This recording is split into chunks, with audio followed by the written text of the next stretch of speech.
What's the smartest thing you've seen in court? The smartest thing I ever saw in a court wasn't accomplished by an attorney, but by a 16-year-old girl. I bet she's a lawyer now, as it was some years ago. If not, she's surely doing something that requires similar talents and abilities, because she removed a threat and constant victimizer from our community when lawyers couldn't. It wasn't a particularly important case, but she approached it acting as her own attorney and as if she had been arrested for unaliving someone. She even brought her own self-produced Technicolor slide and video shows.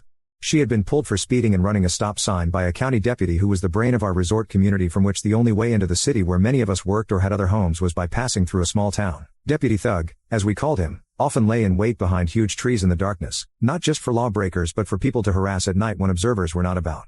His favorite victims were minorities and teenagers and younger women of any race.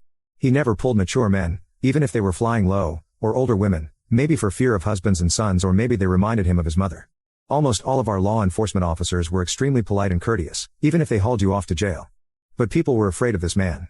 Everyone, even other deputies, knew that those he pulled were far more likely to be innocent than guilty and that he threatened violence and set people up, but no one had been able to prove it, with or without lawyers. Deputy Thug was not merely a liar, but a bully with no one controlling him. He was proud of his reputation for the most tickets, the most arrests, the most feared, etc. He yelled, screamed, called names, demanded people, especially boys, get out of cars so he could shove them around and try to provoke them into something he could arrest them for. He threatened, he intimidated, he accused them of serious crimes. I know it was true, because I saw it, and spoke up about it, and later I was also targeted.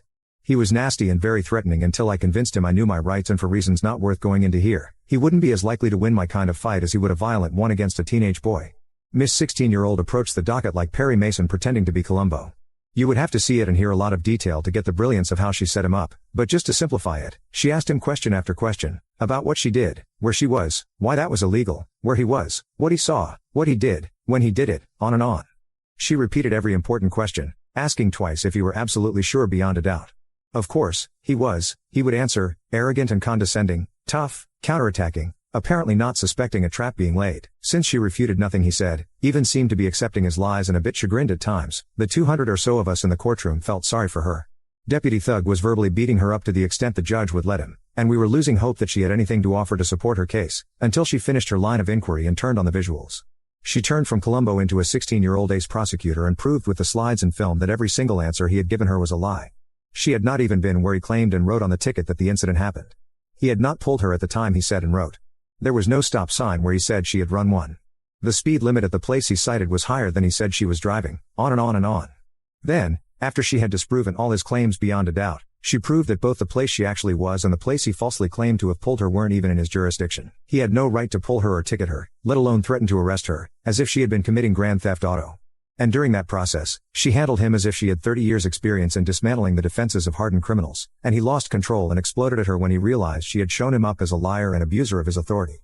The entire courtroom erupted in loud cheers and applause as the judge, enraged well before this point, dismissed the case and shredded the deputy, saying that he was a disgrace to his uniform and that he himself was deeply offended by the lies just told, also implying that serious consequences were in order. Unfortunately, the judge had no control over police personnel, and Deputy Thug was not fired. But he stopped harassing our community and we never saw the swagger and arrogance again. All because a 16-year-old decided to take the time and trouble to carefully prepare a real defense and offense instead of just paying the fine. I wondered if one of her parents might have been an attorney. Someone close to her could have advised, but the girl did it all. I hope she is fighting for the right somewhere today.